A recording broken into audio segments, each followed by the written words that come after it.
I keep my mask on even when I'm at the theater. Very cutesy, very mindful, and very demure. To run away, you fucking yourself. Do you feel the toy? Fucking yourself. Do you fucking yourself? Do you fucking yourself? Do you fucking yourself? Do you fucking yourself? Do you fucking yourself? Do you fucking yourself? Do you feel the toy? You be my girlfriend, baby. You be my girlfriend, baby. You be my girlfriend, baby.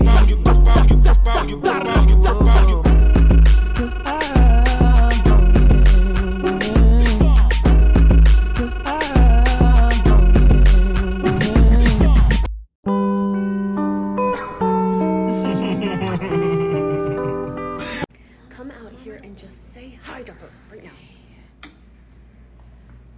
Hello. Well, hello. Nice to meet you. Nice to meet you. Well, Susan, this is my daughter, the one that never cleans her room. Is that right? Mm-hmm. This is the she one. wants a boyfriend, but she doesn't know how to clean her room. Really? So. No, ma'am. It's true.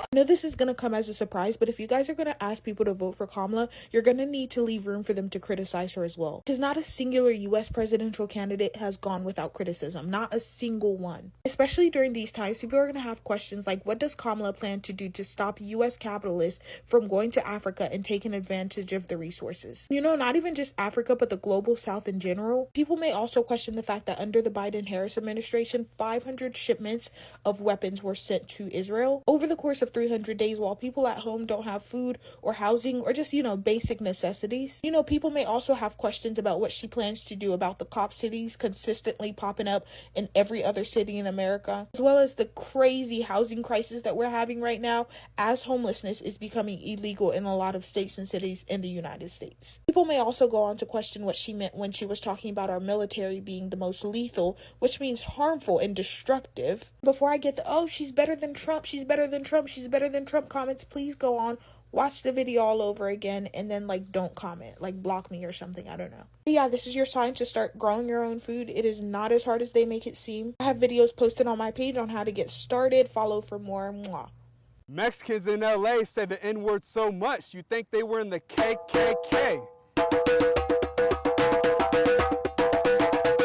It's so funny when people claim that they can push the Democrats left because it's been 4 years of the Biden administration and the Democratic Party has only gotten radically more conservative. The 2024 party platform dropped a couple days ago, and did you know that the Democrats no longer support abolishing the death penalty?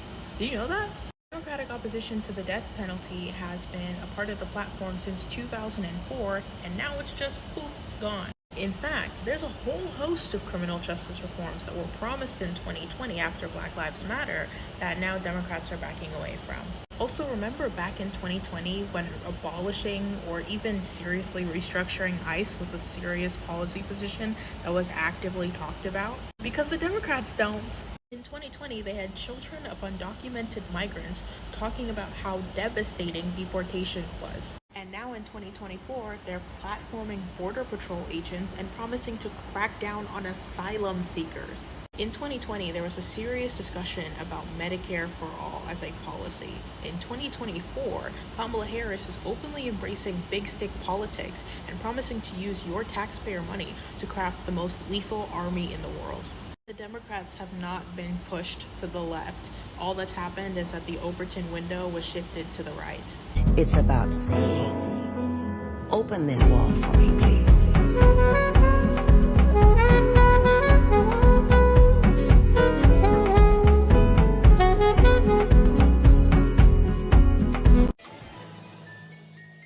Do you know you have 30 minutes?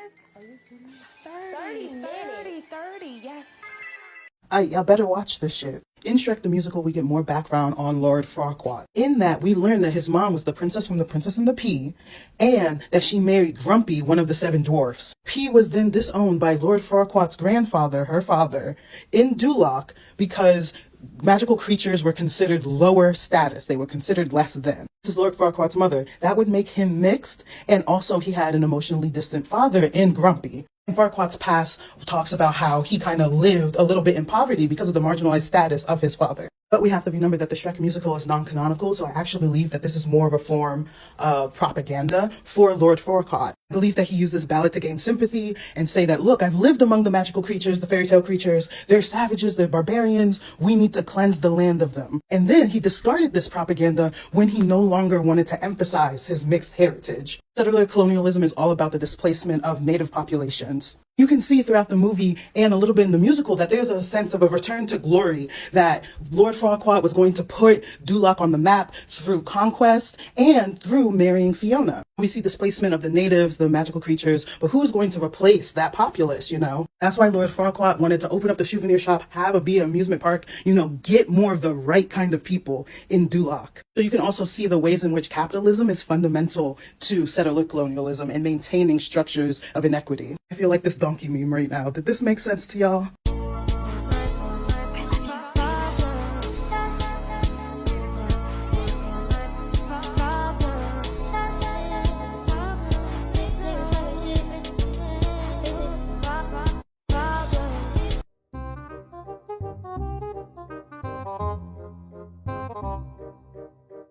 Peace. In today's language lesson, we are exploring active voice versus passive voice. Active voice is when the subject performs the verb in the sentence. Passive voice is when the verb is performed on the subject in the sentence, sometimes without attribution. An example of active voice would be, I will always stand up for Israel's right to defend itself.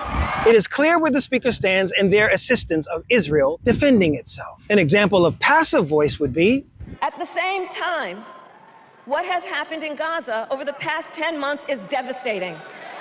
So many innocent lives lost. It is unclear how the devastation and loss of life occurred in Gaza. It is not attributed to any particular entity and certainly not connected to Israel's right to defend itself, for which the speaker has vowed unwavering support. And you may say that the speaker is only a passive observer because they're just the VP, and any decisions made in the aid of Israel that resulted in the devastation and loss of life in Gaza was solely on G-Side Joe. But that doesn't line up with the next example of active voice. With respect to the war in Gaza, President Biden and I are working around the clock. So you see, the president and I working together denotes a collaborative effort in the support of Israel defending itself. Therefore, the devastating loss of innocent lives in Gaza as a result of said defense can rightly be laid at the feet of all collaborators involved. And that is today's lesson in active versus passive voice. Now you know. See you next lesson. We out ya. Full Metal Alchemist. Full Metal Alchemist.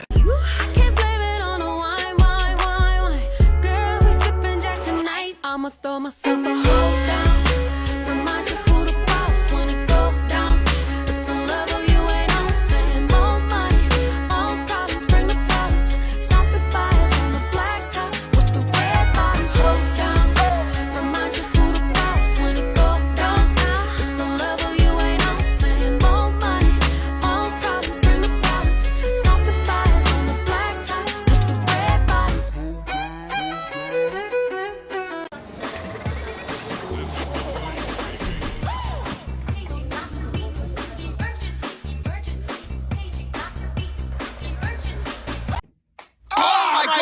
Perfect. Literally light up my world. How does she do that? How does she do that? I forgot we was English. How did you do this? How do you do? What? No She's way! flipping her head. Well, my head is turned. I'm overwhelmed right now. Oh wait. No way she smiles at the ground. Bro, there's no way she knows she's beautiful. There's no way that she's in possession of the knowledge that. Something about when you get mac and cheese in a cast iron skillet, and there's breadcrumbs on top. It's kind of like, it's kind of fucking like you made it with white cheddar. Yeah. Ah! White cheddar. No seasoning.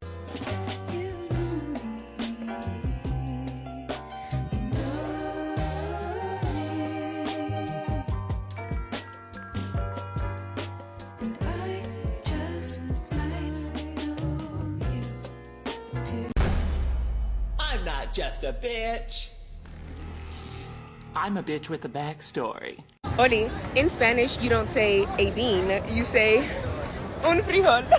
And I think it's beautiful. Again, that's un frijol. If you guys have ever been to Latin America, you're probably very familiar with Latin food. You know that frijoles are a staple in the cuisine. As many of you guys know, there are many different types of beans. There's frijoles refritos, frijoles negros, frijoles pintos, frijoles de la olla, frijoles charros. There's so many different types of beans that you can order, pero ahora saben cómo decirlo. A frijol is the singular version and frijoles are multiple. So the next time that you go out to eat and someone asks you, ¿quieres frijoles? And now you know they're asking, do you want beans? And you can tell them what kind of beans you want. That's just one word that I think it's very important to know, especially if you're traveling to Latin America and honestly to the Caribbean, to Africa, any country donde tienen frijoles, you're gonna want to know the word. ¿Cuáles son tus frijoles favoritos? I did forget some. Déjame saber en los comentarios. Espero que les ayudó. I hope it helped. Chao. Y deja que les digo que judías es otra manera de decir frijoles en español. Oh, but I will, even if I have to come back tomorrow, and the next day, and the next day, and the next day, and the next day, and the next day, and the next day, and the next day, and the next day, and the next day, and the next day, and the I just got back from the markets and pretty much my money is finished. So let me show you everything I got and I'll try and give you prices.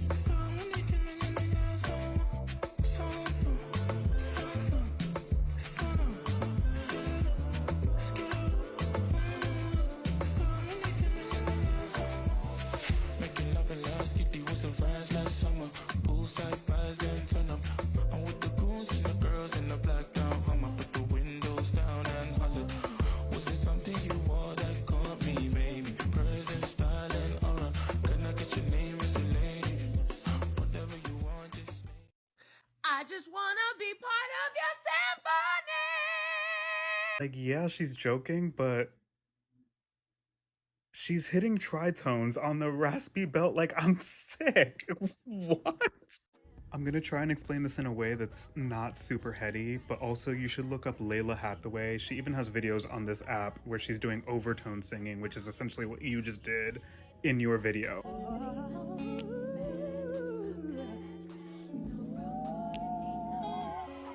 So you start off with a fundamental pitch. I literally can't even do this. And I don't know if you did that on accident, whether it was intentional or on accident, I think it's still really fun. But you start off by doing a fundamental pitch, and then essentially you're using your vocal tract to manipulate the sound in a way that we perceive more than one pitch being sung.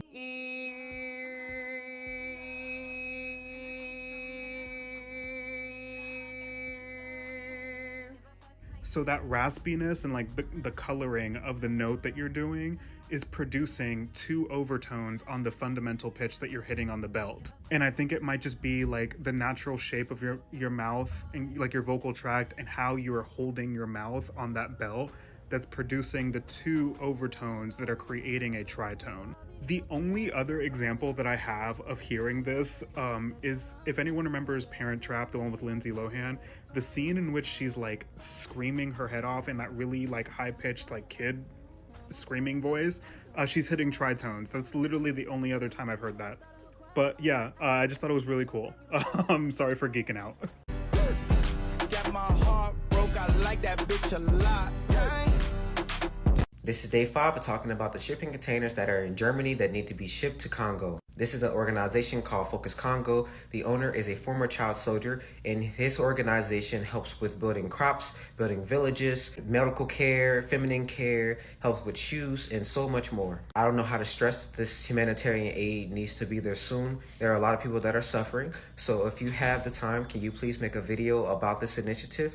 Add this to your story, comment, and don't forget to comment, because commenting is what gets this to the FYP. And don't forget to follow Focus Congo and show their videos some love.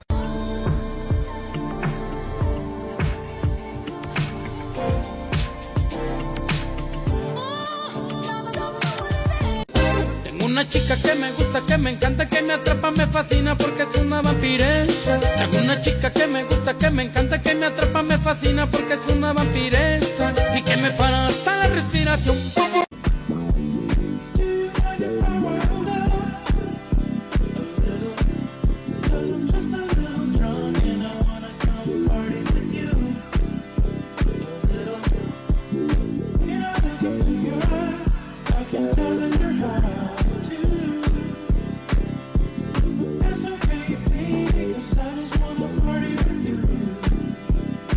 Cause when we hit the beat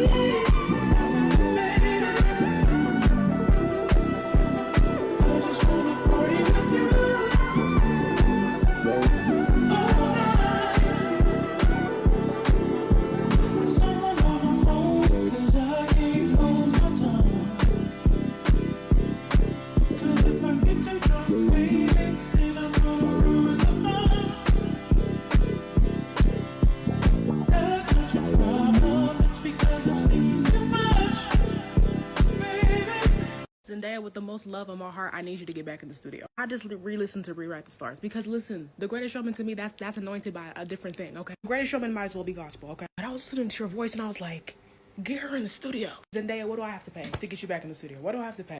90% of the time when someone says you're weird, what they really mean is you have a personality and they're jealous. They'll admit it one day, but along with them, here's a list of people who can't be trusted. Number 1, people who brag about being busy all the time. We're all slaves to capitalism, yet you're the only one who seems to be happy about it. Put 2 and 2 together. Number 2, people who use their mental illness as an excuse to emotionally manipulate their friends and family. This needs no further explanation. Number 3, any and all wine moms. If the devil is real, I'm convinced they are his or her disciples. And number 4, most importantly, people who say they don't like the word moist. You are the weakest links of society because it was never that serious. Mood right, just one night to work me out, work me out. Get exercise and burn me out. Keep it quiet but turn me up, turn me up. Just one night to work me out. Get exercise and burn me out. Keep it quiet but turn me up, turn me up. Just one night to work me out. Bad girl come burn me out. Pretty lady when they come from here for the night. Rendezvous when you want more.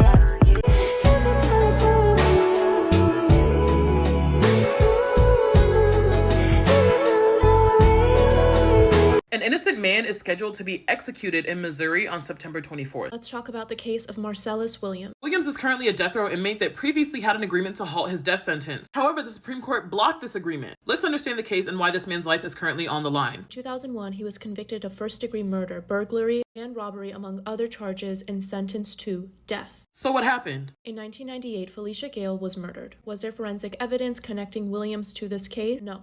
His conviction was based on incentivized testimonies of 2 unreliable witnesses. And even the family of Felicia, the person murdered, do not support the death penalty in this case. Not only that, but prosecutors mishandled and improperly stored the weapons they believe Williams used. Even the county prosecutor Wesley Bell had concluded Williams' rights had been violated. His conviction and death sentence could not stand, saying the murder weapon was handled without the proper procedures in place. Now this case is being dragged on and shows exactly how racist and flawed our justice system is. Each one of Williams' appeals was denied. He was on the eve of execution in January 2015 when the Missouri Supreme Court stepped in and ordered DNA testing on the murder weapon, which ultimately revealed unknown DNA. And yet the court still dismissed Williams' claims without considering those results and reset his execution to August 2017. And now, the Missouri Supreme Court has blocked an agreement that would have spared Williams' life and instead ordered a hearing to proceed on Williams' innocence claim, just over a month to go before his scheduled execution. Share his name and his story.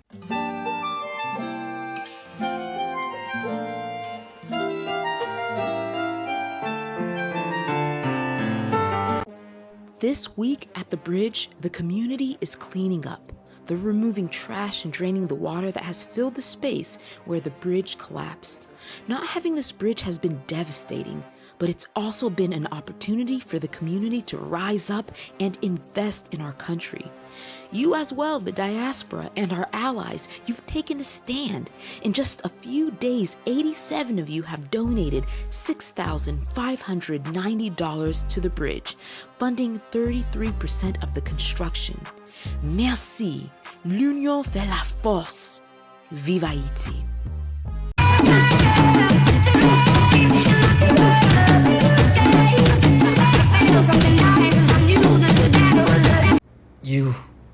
You did it.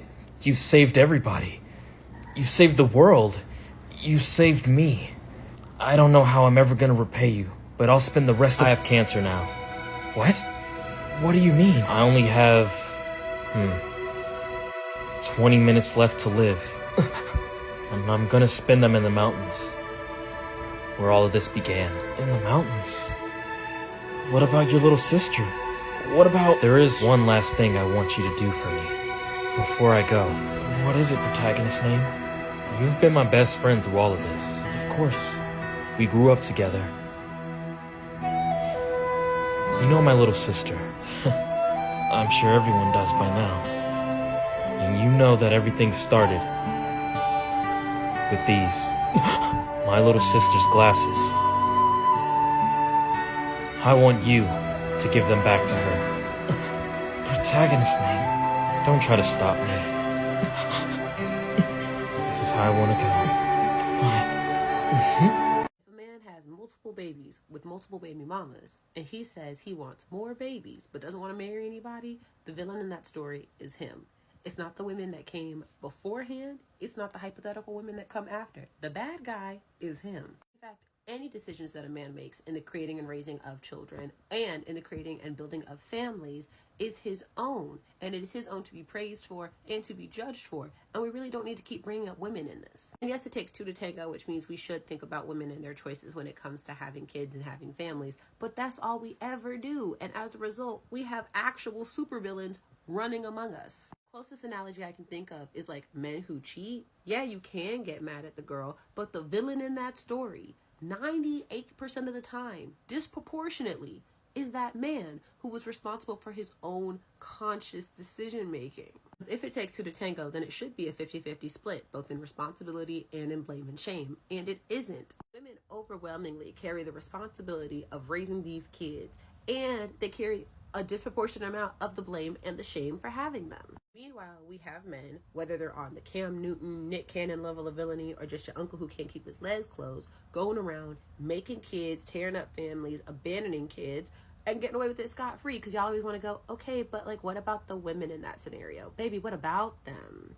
We need to be able to have conversations about men and their actions without y'all automatically wanting to drag women and their role in it into it. Because after a certain point, a villain is a villain, and that's the end. We are so afraid of responsibility as black men that we mistake being a court jester for being a king. We're so charismatic and the life of the party that as long as people are laughing, it doesn't matter if it's with us or at us. To exist as a black man is to know duality. While on the one hand, we are the picture of masculinity, unafraid, Superman even, a la Cam Newton, while at the same time, a joke. Accepted by society if we are stunted in every way, as long as it's not physically. We're passed through grades as long as we can make a game-winning pass to the end zone. So it's hard for me to hear the way people are responding right now to Cam's ignorance as though they didn't see this coming. And all the while, people are justified in their responses, namely black women. As black men cause so much pain, as Cam, you are causing so much pain, and it's left at their front door to clean up the mess. To the black men who resonate with Cam's message, I challenge you to point me to the nigga that is fulfilled with all of the beautiful women that he is having children with, who is fulfilled with all of the bottles he is popping, because the truth is, he's not, and it's never gonna be enough. Nobody is saying marriage is easy, it's hard as fuck, but how can you call yourself a man if you're running from the thing that you are most afraid of? While it's hard to get paid to get down in a three-point stance, it's even harder to not get paid and still get down on one knee. The best producers are those that have a signature sound. Like if you hear this song, I bet you could tell that Steve Lacy produced it.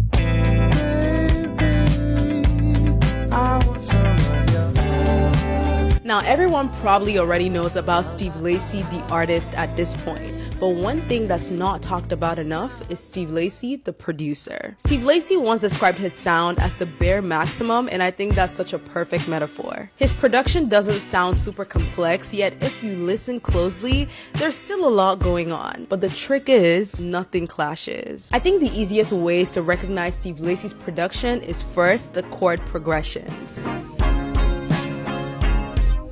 Steve Lacy's chords have this unique balance between being predictable yet very unpredictable at the same time. They first draw you in because they feel and sound so familiar, but he still manages to surprise you with unexpected twists and turns, and I think it's this blend that makes it so distinct. Second, the texture. Whenever Steve Lacy plays guitar on a track, it has this bedroom, almost hollow, lo-fi quality to it. The texture of his production sounds so raw and unpolished in the best way. It's still mind-blowing to me that Steve Lacy started out creating music using just his iPhone and an iRig plugin for his guitar. Proof that you can start with anything.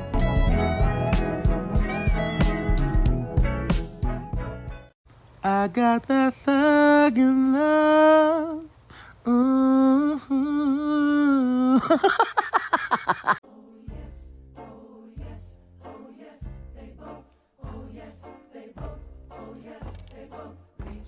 Let me hear it.